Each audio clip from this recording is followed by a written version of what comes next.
Hello everyone, welcome back to my channel. Be renewed with our boss day. On this channel we talk about family, love and lifestyle. Thank you so much to family and friends that have subscribed to this channel. Thank you. I do not take it for granted. And if you're yet to be a part of this wonderful and awesome family, I want to implore you to please subscribe. There are lots of things that we're talking about, and I'm sure that it's going to be helpful to as many people as possible. Thank you so much. So this is the second part of the knowledge sharing in our marriages. You know, in my last video I said I'm going to be posting a couple of videos, you know, that would talk about things, the types of knowledge that we need to have, you know, to improve our marriages, to help our marriages and our families. So, but before I go on, I want to say this. You know, I keep saying one thing, that I'm a realist. I am not a relationship coach. I am not a therapist of any kind. But you know, I keep saying this, that I'm a realist. And the reason why I always say this is because of the fact that I've been through so much. I've been to a particular point in my marriage that I was almost giving up. But you know, God held me by the hand, you know, and walked me through some very, very life-changing lessons in my life. And also with the help of a friend and a brother, Yinka Dewara.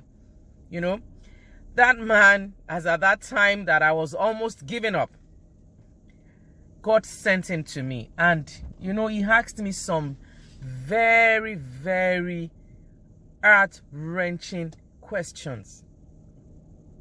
You know, and that is one of the reasons why I'm still married and loving my husband today. You know, because as at that time, what I lacked was knowledge. Not that I did not love my husband. I loved my husband. But I lacked the knowledge of how to keep loving him and how to keep my marriage. But with God on my side, God just helped me through it.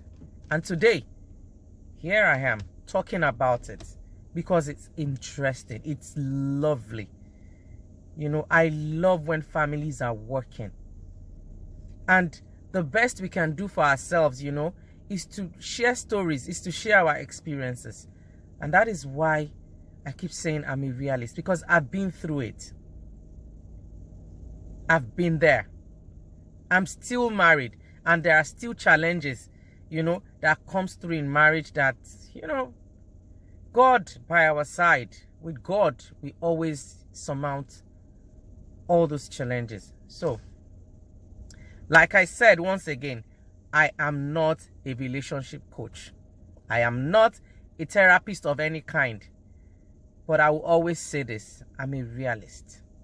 I say things, though I read books, but, you know, most of the things that we read or watch on TVs or read in books are not our reality.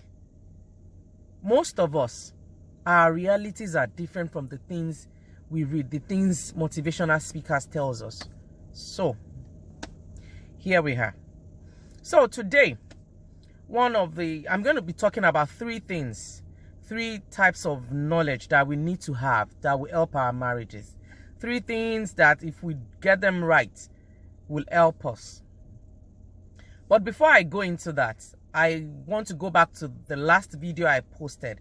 You know, when I posted that video, someone actually sent me a message and said, oh, Bosse, no, love is more important because everything revolves around love. Like I said, love is important. I did not say love is not important. In fact, you're not likely to get married to somebody that you don't love, you know? So love is very, very key. It is important. I do not take it for granted. Love is important in any marriage, but it is not enough. I'm telling you. You need knowledge. For example, haven't you heard people that will say, okay, I still love this guy, but they are divorced? What do you think is the problem? Do you think it's because they don't love themselves enough? It's because they lack the knowledge of how to keep their marriage together, how to keep themselves together. Or another example, you love your wife.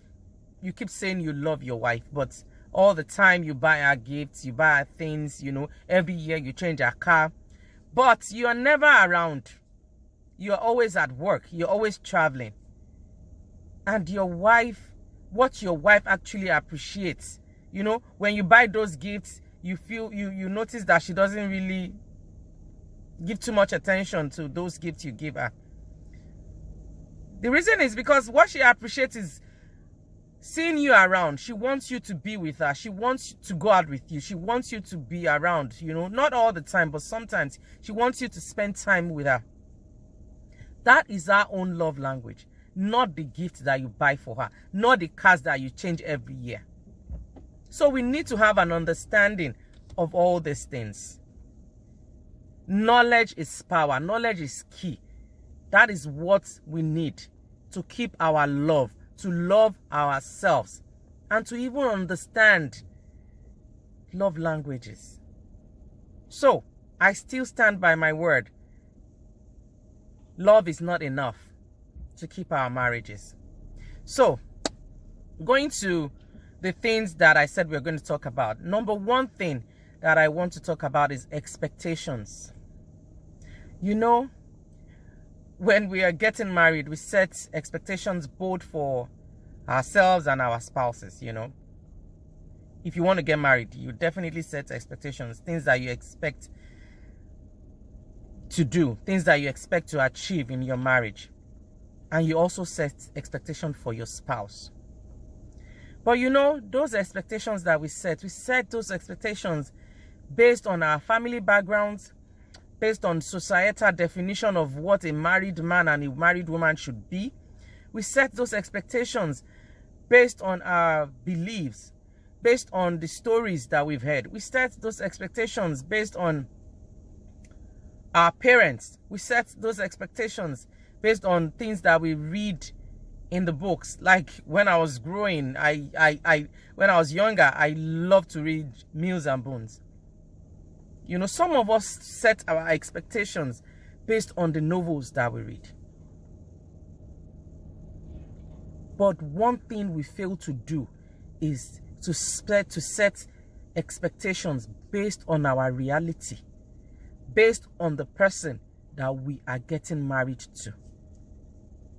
And that is where the problem begins in marriages. For example, because I like to share experiences, I like to give examples.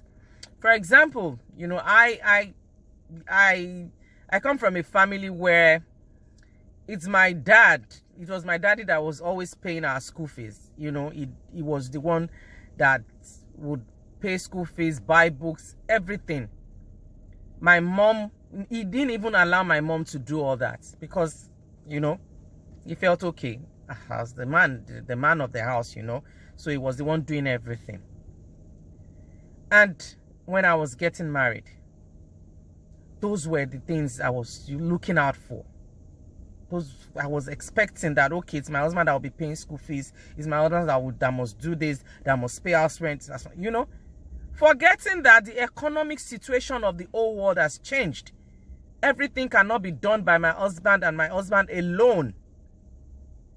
You know, I need to be part of it. So the expectations I set based on my father, based on my background, was not realistic. So that's the problem. Sometimes we set unrealistic expectations, and marriages will not work based on assumptions or unrealistic expectations. Another instance of unrealistic expectation is, as a man, you have a mother that cooks, that does everything. She washes the clothes. She's the one that does all the laundry in the house. And you're getting married and you expect that your wife must do all these things. Forgetting that, one, she works, she goes to work just like you go to work. She has things to do. She needs time to herself, just like just like you need time to yourself. That is an unrealistic expectation. So if you're expecting that from your wife, of course it can create a problem. So as married couple, we need to set realistic expectations for ourselves. Expectations are not expectations that would create problems for us.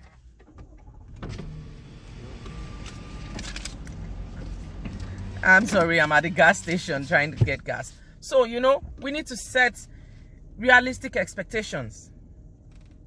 For our marriages to work, we need to set expectations based on our reality, based on the person that we are, getting married to.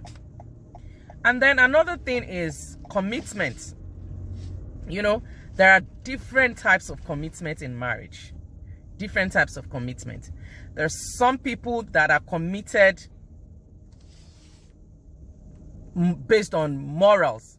There's moral commitment in marriage. Some people are committed because of their religion, because of the church they go to, because of their parents, because of what the pastor will say, what their mother will say, what their father will say.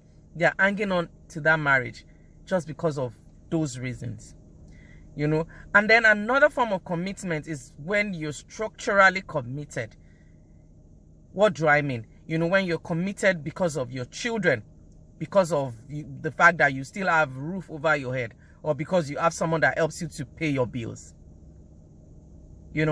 Some people are committed in their marriage because of that.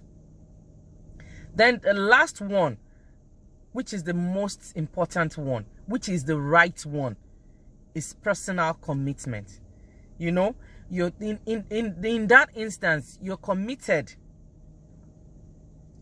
You're committed to that marriage because you want to be there, not because you're compelled to.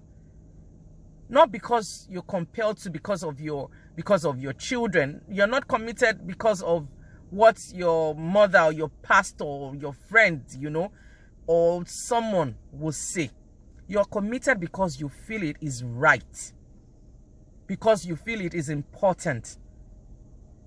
You're committed because God has given you, a reason to be in that marriage. And that comes from within. Those other two that I mentioned earlier are external.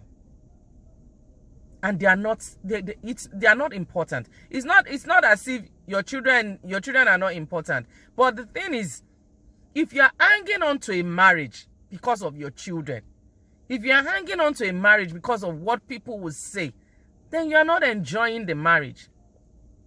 You need to have personal conviction. You need to be personally, committed to your husband, to your wife. Not because of anything, not because of anybody, not because of any doctrine, not because of religion, not because of your church, not because of your mother, but because you love that person, because you feel that it is important for you to be there, because God has given you a purpose in that marriage. Personal commitment comes from within you. Nobody is compelling you. Nobody is making it a compulsion for you to remain there. It is because you want to be there. And when you're personally committed to something, when you're personally committed to your marriage, I am telling you, you are bound to enjoy that marriage. Not that there won't be challenges. Not that issues will not come up, because there's no perfect marriage anywhere. But the truth is, because you are personally committed, because that commitment is personal, it's from within, you will always work towards, enjoying it, achieving good in the marriage. When you're structurally committed, when you're morally committed because of what your church or your mother, your parents, your friends, or anybody will say, you're just hanging in there. You're not enjoying it. You need to change your mindset. Your children should not be the reason why you are in a marriage. Like, recently I was reading on Facebook about a woman that said, she stayed in a marriage for some years. I can't remember the number of years, because of her children. She endured so many different forms of abuses, different forms of different things. Her husband did a lot to her. But she said she was hanging on because of her children. But funny enough, this husband actually left her with the children. She left the woman and the children. He went away. This was a marriage that she was hanging on to because of her children. And after the man left, you know why the man even left? The man left when she was diagnosed of cancer.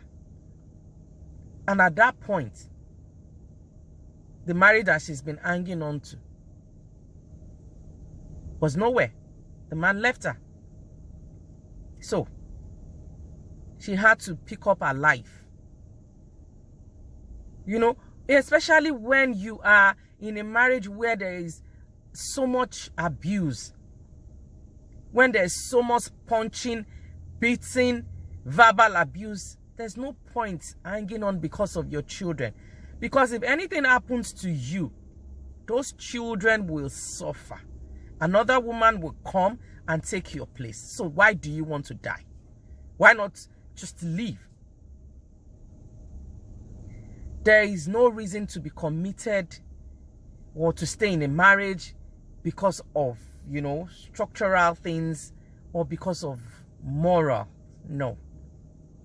Your commitment to your marriage must come from within you. And it goes both ways. As a man, you have to be committed from within.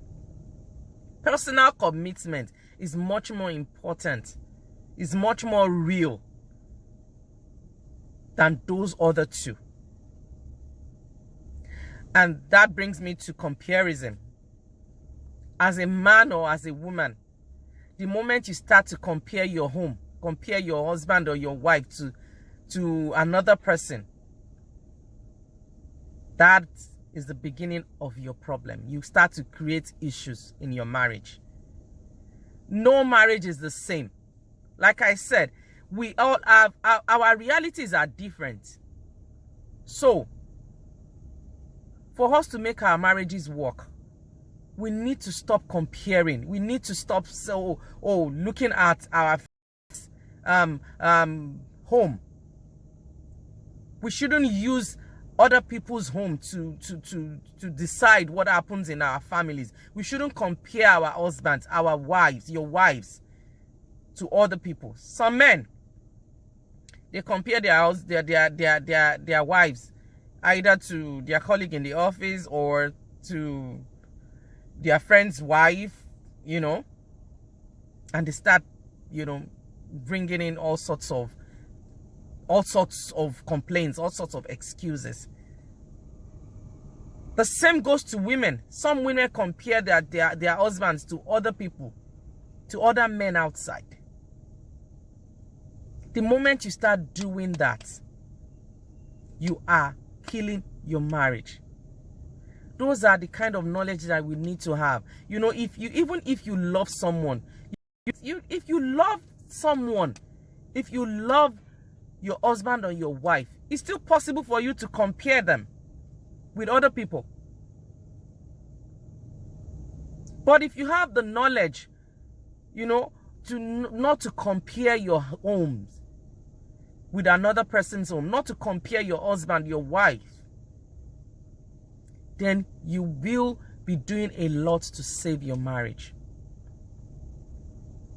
So, And those are the 3 things I'm going to talk about today. So I hope to, bring in more topics that borders on the knowledge that we need to have in order to help our marriages. And I hope and pray that God will help us. Like I said, there is no perfect marriage, but we can work towards making our marriages enjoyable, interesting. Personally, I love when families work, I'm telling you.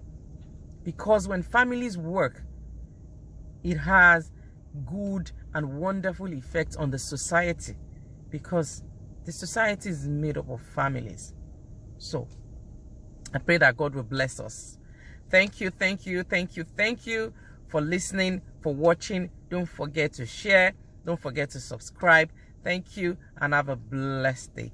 Bye.